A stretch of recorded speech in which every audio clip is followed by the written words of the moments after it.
This is the Detroit Sports Podcast Network. The dominance continues. Next on Michigan Podcast. But there's going to be one team that's going to play solely as a team. No man is more important than the team. No coach is more important than the team. The team, the team, the team. Looks deep for Anthony Clark. Waits for it. Hip. Caught. They said you can't beat Ohio State. Now what? Brady gets terrific. Throws it. Get it. Touchdown. Knight again. Schultz just before Brazil got him. And a leaping interception by Woodson. Harbaugh back to throw over the middle. Caught by Collier at the 5 on his feet. Touchdown, Michigan. On its way. It's good. He's 5'7", 179 pounds, a junior at Michigan. But Jamie Morris packs a wallop, and he delivers for Bo Schembechler. And here's your first play. Pressure coming. Sacked. It is Glenn Steele, number 81, who fought his way through the traffic. Option. And Robinson calls his own number, and he's going to score. Oh, an easy touchdown for Robinson and Michigan.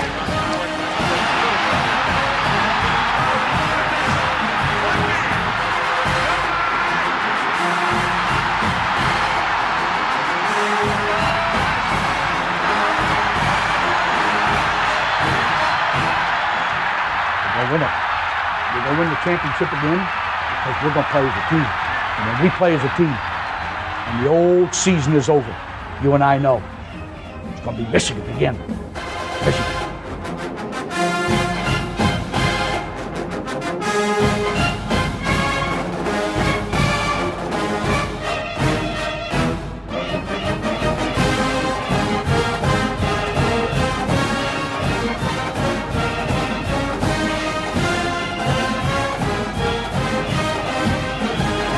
Go Blue, I'm Steve Deace. Welcome to this week's episode of Michigan Podcast. Another week, another dominant performance by your beloved Michigan Wolverines. And I know this schedule is soft. Now, it's not quite as soft as maybe you think. According to Sagarin, Michigan's schedule ranks, I think it's 69th in the country right now. So that's right in the middle when you're talking about 134, 135 teams. Again, not great, but, you know, we're not talking it's in the hundreds either. Here's the thing, though, when trying to discern, because I'm a big resume guy. Now, when I put my own rankings together, it's about 60% resume, 40% analytics and eye test, which to me are kind of the same thing. They're doing to these kinds of teams what you should be doing if you're the kind of team that people think can win a national championship. I mean, Michigan is, this is the first time in program history they've had this many 30-point games in a row. So, I mean, we're talking going back to the point-a-minute era under Fielding Yost. We're on the brink of the longest Big Ten winning streak the program has ever had. When you look at the analytics, Michigan ranks number one on Sagarin and SP+, despite, and that's schedule adjusted. The level of dominance here, no team has taken a snap inside Michigan's 10-yard line yet. The level of dominance here is what it looks like if you really are a top contender for the national championship. J.J. McCarthy leads the nation in QBR. The offensive line now with Ladarius Henderson ensconced at left tackle and Carson Barnhart back at his more familiar right tackle spot where he plays his best football. That looks to be kind of settled in and now seems to be rounding into shape as one of, again this year, one of the better units in the country. Donovan Edwards still mystified at his start. That's all right. Former four-star recruit Kalel Mullings has really come on and showed now even not just size, but explosiveness at running back. I could see him being a guy that is a prolific back for Michigan a year from now. And then there are just stars all over the defense. Michigan gets 2 pick sixes in a game for the first time since 2017. Yes, I don't know how good Nebraska and Minnesota are. I think they're both probably teams fighting for bowl eligibility Thanksgiving weekend at the end of the year. But Michigan's just destroying the spread in these games. Michigan was favored by 18 against Nebraska, won by 38. Favored by 18 again against Minnesota, won by 42. So analytically, and according to the eye test, the amount of depth, I mean, PJ Fleck said this was the best football team he's coached against in his 11 years as a college football head coach. The numbers say that. The data says that. And that's why analytics like SP Plus and Sagarin have Michigan ranked number 1. The only thing that holds me back is, again, who you do it against. Now, a lot of the guys on this team did it against Penn State and Ohio State a year ago. But they have the one thing that holds me back a little bit here, and I'd love to get your thoughts on this in the comments section, is I go back to the Bowling Green game. And the one time this year that the team didn't play well and faced some adversity, and two things in that game bothered me. Coming out after halftime, and you go 3 and out when you probably were making adjustments and had a plan, and that obviously didn't work out. And then the way J.J. McCarthy, who's been so good this year, I mean, if you look at J.J.'s QBR, it's fascinating. It's here. Then Bowling Green, it's down here. He got a 10 QBR, and then it's up here for the rest of the games. He literally has an over 90 QBR in 5 of Michigan's 6 games, and a 10 QBR in the Bowling Green game. You saw him get visibly rattled. And so those are the only two things that why I'm still ranking Michigan in my rankings like around 5th, because there are teams on this schedule that can create some adversity for Michigan. I still think they're the best and deepest team in this league, but I don't think the difference between them and Penn State and Ohio State is so great that if the quarterback gets rattled, halftime adjustments aren't there, they can just go ahead and name a score rather than get beat. And so that's the one thing I'm still wanting to see. And we also haven't had the oblique game yet. There's always those kinds of games. We had one against Maryland last year. That was kind of an oblique game where for a while there it looked like Michigan might actually lose before it came back in the second half. So, Ohio State last year against Northwestern was an oblique kind of a game. These are not robots. These are not algorithms. They're humans. And there's going to be weeks that things are not going well, or a key player's got some problems in the classroom or with a girlfriend, or just isn't feeling right and struggles and makes mistakes. And they are things that defy computers. I mean, one of the best Michigan teams of my lifetime was the 1992 team that went undefeated, had 3 ties. 3 ties, won the Rose Bowl, won the Big Ten, went undefeated, came out against Illinois in the last home game of the year, just a team loaded with pros, and fumbled the ball 7 times. Just inexplicable, completely inexplicable, and ended up having to forge a tie after fumbling the ball 7 times. I mean, stuff happens. These are not, again, formulas or algorithms. They're people. And sometimes it's just not your day. Could be this Saturday. Yeah, I know Indiana's terrible, but Tom Allen's teams have played us tough before. The weather looks like it could be extremely problematic if the current forecast holds up. Might be a lot of precipitation in there. Indiana's, the one unit they have that is good is the defensive front. Gave Ohio State problems, gave Louisville problems there.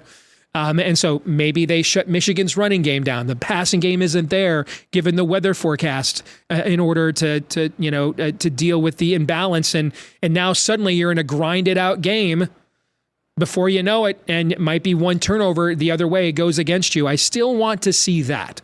Now, hey, I mean, you got James Franklin out there today taking veiled shots at Michigan's schedule as his team gets ready to prepare for UMass after it already played Delaware. Get out of here with that bleep. Nevertheless, though, it's the old Mike Tyson line. Everybody's got a plan until you get punched in the mouth. Mike Tyson was one of the greatest fighters that there ever were, but he was an absolute front runner. You think of the fights where he lost historically, whether it's Buster Douglas, whether it's Evander Holyfield, it's where those guys prolonged the engagement. And now Mike Tyson's not going to win because he's got that left hook, and this thing is over in the first round. He's going to have to actually box all the way through to the end. And I wonder if we're that kind of a team where we can just overload you with brute force.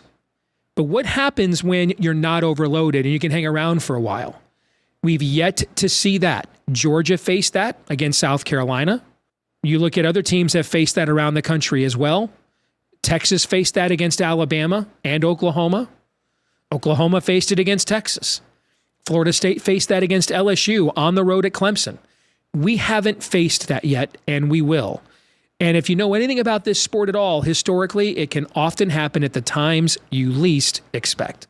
Steve Deace here, and we get asked a lot, hey, how can we support what you guys are doing at Michigan Podcast? Well, now is a great time to become one of our supporters on Patreon. Patreon.com/Michigan Podcast is where you can go.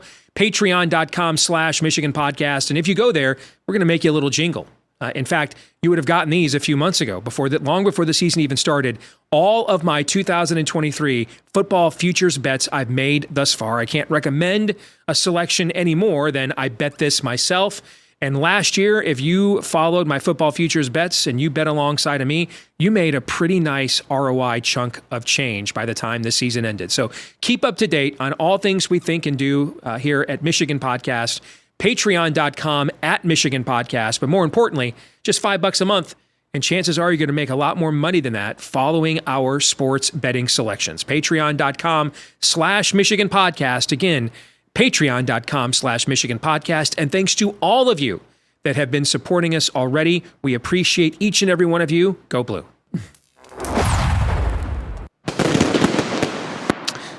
Time now for the 10-minute war, and for that, we bring in the voice from the other side of the scarlet and gray septic tank, who also has his own channel here on YouTube. It's outstanding, if you ask me.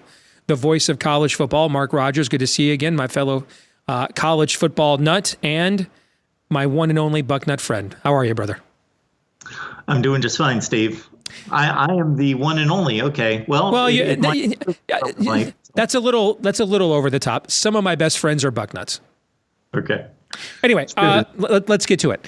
Halfway through the year, and Michigan is displaying historic levels of dominance. We're talking longer streaks of 30-point consecutive games since Fielding Yost had. We're talking the fewest points allowed to open the first half of a season since Fielding Yost. We're talking number one in both Sagarin and SP+. No offensive opponent has taken a snap inside our 10-yard line. J.J. McCarthy is number one in the nation in QBR. I mean, there's a lot to like here, but I still am a guy that wants to know who you've played. Now, as we get further into the year and we have more data, eye test and analytics, I think, matters more. So it matters more to me now than it did, Labor Day weekend or the second week of the year. But still, there has not been that test yet, which is why I'm only ranking Michigan 5th in my poll when they're second in the major polls right now. So where do you come down on this? Typically, my rankings can be usually about 60% resume, 40% eye test / analytics. But what do you think? Well, I was going through total offense and total defense. I was going more precisely into the advanced metrics. So the yards per play is a good stat that's pretty simple and basic. And we know what the level of competition has been. So I don't have to go through it. Your listeners probably know, and I know that you know what that the triple digits have typically been next to the opponent's total offensive rankings and yards per play rankings. Minnesota and the like have just not been good football teams. However, I will state it this way, and then I will state it this way in regards to the schedule. On one hand, I believe every team in the country has played a team that is better than the best team Michigan has played. If Michigan's best opponent is Rutgers, Minnesota, and Nebraska, how can you weigh those three? They're all about the same. I started scanning through teams, and I can't think of a team that has not played a better team than Michigan's best opponent. However, if we're looking at the best teams in the country, and there's typically 4 or 5 teams that we can look at and say, these are national championship contenders, maybe that list has grown to 10 or 12 this year at this point. All of those teams have struggled against somebody, and somebody not that good. So that's a Michigan good point. is the only team to like have Wyoming gone and Texas were tied 10-10 heading into the fourth quarter, for example. Yeah. You can go through No, I think Wyoming should be in the top 25, but the point still stands. They're a group of 5 team. I hear you. Yeah. USC has been struggling for a month.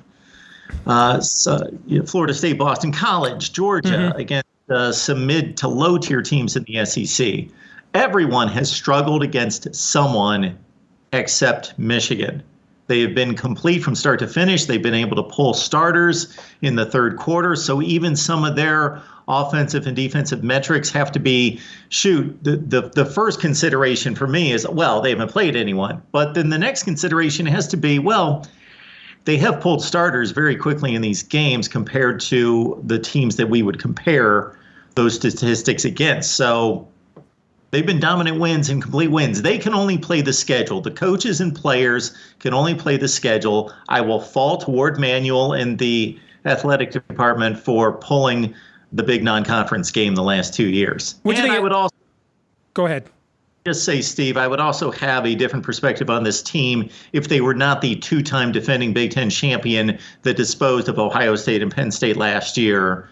If this was 2021, then I have a much different look at it. That's an excellent point. And a lot of these players were the same players that did what you just talked about the last 2 years. So that, similar to Georgia, that's part of the calculus there. With Georgia, it's probably more their recruiting rankings because they got a ton of new faces. But yeah, I think that's a smart take. What do you think about James Franklin taking a veiled shot at Michigan's schedule as he got ready to prepare for UMass, do you think? And his last game played Delaware. I mean, is self-awareness, what's deader in America? Self-awareness, disco. You're playing UMass, dude, and your last game was Delaware. And this is the hill you're going to die on? I don't. Yes, because you scheduled West Virginia. That's just who was preseason picked last in the Big 12. Now, they've ended up being better than people thought, and they should get credit for that win. I'm not here to say, Michigan's schedule, according to Sagarin's, is 69th. I think Penn State's around 40th. They've played the better schedule. Some of that, though, is a conference schedule. They played Illinois at the time that they were, 1-1. And they played Iowa, who's now 5-1. And, Michigan has nothing to do with the conference schedule. It's not, not Michigan's fault that that Nebraska has a new coach and Minnesota has a new quarterback who can't throw the ball across the street. We can also look at it this way, Steve. What team in the country will play a tougher two opponents in November than Michigan will? So or three, depending on how you see Maryland sandwiched in there too. But sure. Now, let's also, when we're looking at coaches' comments, how about this? Forget what James Franklin said. What about what PJ Fleck said after the game? Oh, that he thought this was the best team he's ever coached against, Michigan was? Yeah. 11 years. And I actually went through, just kind of skimmed through the catalog upstairs to say, okay, who has he played? Well, they've typically played a top 5 team in the country, whether you go back to Western Michigan, taking on a college football playoff team in Michigan State and a number 1 ranked Ohio State team in 2015, all the way through these years. They typically run into somebody every year. The Ohio State team that won the Rose Bowl in 2018, they have run across some really good teams, top 5 teams consistently. So if he truly means that, and he gave some depth to that too. He talked about every position's rock solid. They're aligned. They don't make mistakes. They played 74 players against us, and they all just did their roles, did their jobs. They're big. They're as big, strong, fast as anybody I've seen. So he didn't just throw away that comment. He gave some depth to it. I think on paper, and from what I've seen from the eye test, it's at least the best Michigan team, or maybe has the potential to be, because we're still only halfway through the year. It has the potential to be the best Michigan team so far this century, I think. So that would put it ahead of 2006. That would put it ahead of last year or the year before or 2003.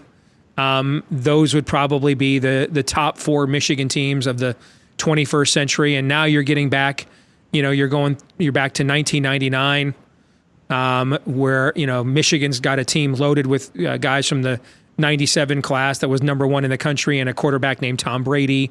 Beats Alabama in an Orange Bowl, and the 97 team that won the national championship.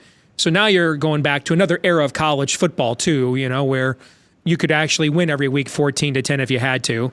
So things were played differently than it is now. But I do think it is. I mean, they're putting up Alabama, Georgia kind of, or Ohio State kind of numbers against underwhelming competition. I'll say to you what I said before you came on. There's still 2 concerns that I have. And we're nitpicking, man. When you're winning by 30 points every week, and in the grand history of the winningest program of all time, this is a longer streak of 30 plus points than Fielding Yost had. So when we're there, we're nitpicking. But that's, we got to have something to talk about. And I think these might be legit nitpicks. I go back to the Bowling Green game. And yeah, I think there should be an asterisk there. You don't have your head coach.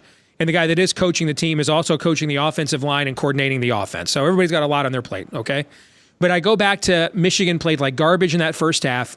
You figure they're coming out like a house of fire in the second half. They get the ball to start the half. They go 3 and out. I'm a little concerned about that.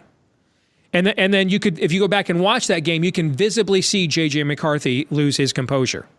And if you look at his QBR, man, it's 90 plus, 90 plus, 90 plus, 10, 90 plus, 90 plus. I mean, so was that game an outlier? There's going to be moments when you're playing the teams we're playing at the end of the year where you're not going to just Mike Tyson and Michael Spinks people. You're not just going to come out and scare the hell out of them and knock them out in the first round as they're running away from you. They're gonna be able to Buster Douglas you. They're gonna be able to Evander Holyfield you.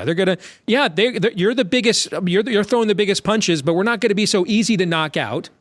And in that case, can Michigan consistently apply the pressure? And I think a lot of these are the guys that faced that in Columbus last year.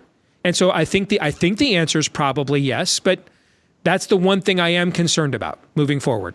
Yeah, from a motivational standpoint, incentive, confidence, take all those intangibles and throw them in to what goes through these athletes' minds and hearts, and then them collectively. I think Michigan's in a great position because they're not a complete unknown.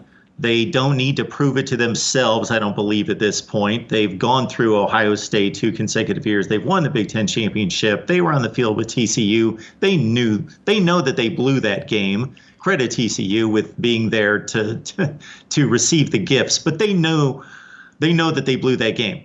But there's still the hunger and the incentive and the drive to reach the very tip of the mountaintop.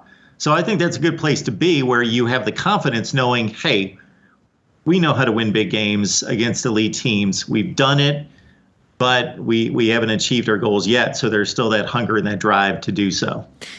You'll get this analogy. Here's the thing where I may be the most confident. I go back to your team that probably won the national championship a year before they were supposed to. And they had like that super sophomore class like Woody Hayes had back in the day. Okay. And Taylor Decker and Ezekiel Elliott and Michael, all these guys are phenomenal, and they kind of all matured at once, and they win the college football playoff in 2014. All those guys, because they're all sophomores, all have to come back for 2015, right? Preseason number 1, I think you were a unanimous number 1, actually. One of the, I think Georgia this year was the first unanimous preseason number 1 in the AP poll since that Ohio State team. And that Ohio State team beat everybody, but had a lot of games where it was sloppy. I think of that game at Indiana as just one example. It was kind of, they kind of knew it was basically a 2 or 3 game year. You had Michigan State and Michigan both at the end of the year, and we're kind of at peak D'Antonio for Michigan State, right? And you face that adversity of the terrible weather. Michigan might face that this weekend with Indiana, by the way. And Indiana's defensive line, I do, you guys saw it. I do think it's legit. I do. It might be the only legit unit on the team, but if you're going to have one legit unit on a team, that's the one to have legit, okay? And Michigan State muddies that game up, finds a way to win, and that Ohio State team doesn't win a national championship. I think about that team with our team a lot, where a lot of these guys came back. And they didn't have to. They just chose to because, they had unfinished business, and, we've got a good NIL program for bringing guys back. The one thing, though, that impresses me, take away Bowling Green in the first half, there hasn't been any sloppiness. In fact, this last game, Mark, it's the first time since 1980 Michigan's played a game and didn't get called for a single penalty. And that Ohio State team in 2015 was so much more talented than every opponent. It was basically playing itself every week. And remember the one game you lost, like you're in a driving rainstorm, you've got a first-round pick at tailback, run him into the ground. And for whatever reason, you're out here chucking and ducking rather than just putting the ball in Ezekiel Elliott's belly. You know this history better than me, right? And Ezekiel Elliott loses his mind in the media the next week against us. Of course, you figure out, let's give the guy the ball and blow us off the field, all right? But we have not seen with this team, because when you are an Ohio State 2015 or a Michigan 2023, you're competing against yourself more than the opponent virtually every week. And so you're looking for precision, you're looking for discipline. I mean, this is the least penalized team in the country, and it's had 4 different head coaches. That that's one of those little things that gives me confidence for when we do face that moment that someone can stand in the middle of the ring and punch us back. So we can't evaluate these athletes looking at the 2015 Ohio State team versus the 2023 Michigan team and evaluate, how seriously they're taking it, how focused they are. That 2015 obviously team wasn't for the most part, but I do think that most of that probably comes from them winning the national championship. So they already had that in their hip pocket. Yep. And this was just icing on the cake. And they probably looked at that schedule and thought, we can win all the games and then we can turn it on late and still win a national championship. I don't think they were mailing. I don't think you go 12-1 and win the Fiesta Bowl and beat Michigan by 4 touchdowns and beat Notre Dame by multiple scores and finish number 3 by completely mailing it in. But I got to think that they were a bit full of themselves and knew how good they were and thought we can turn it on right at Michigan State was really their first really good opponent the next to last week of the season, similar to Michigan's schedule this year. They didn't play anyone throughout the season. Virginia Tech really wasn't that good of a non-conference foe. So a little bit different than Michigan still wanting to grab the prize. Good stuff, my friend. Always good to see you. Thank you for the time. Thank you, Steve. Appreciate it. You bet. This week's Twitter poll results, we asked you who was Michigan's first half MVP. 73% of you said J.J. McCarthy, and that is the correct answer. 18% of you said Roman Wilson, also not a bad answer. 5% of you, or 6% of you said Mike Sanders, also not a bad answer. And 3% of you said Chris Jenkins. None of these were bad answers. That's why I nominated all 4 of them. That brings us to our feedback of the week. Ryan says Michigan's first half MVP is the schedule. I hope that is so snotty. I hope it's a fan of another team. Respect. That's a tip of the cap there for sufficient levels of snottiness for sure. Respect. I liked it. All right, that's going to do it for this week's episode of Michigan Podcast. Don't forget to like, rate, subscribe, share, follow, whatever applies, however you watch, like right here on YouTube or listen, like maybe on iTunes. We would love it if you would help us find more Michigan fans just like you. And I haven't asked for these in a while, too. Leave us 5-star reviews. The algorithms really like those as well. If you love the show, please leave us a 5-star review. And again, help us to find more Michigan fans just like you. And you can also find us on Twitter in between episodes at Michigan Podcast as well. And you can usually find me on game day on Twitter at some point having an emotional, nervous breakdown. So those are always fun, unless you're me. But they're fun for everybody else. All right. We are back at it again next week right here on Michigan Podcast. Until then, I'm Steve Deace. Go Blue.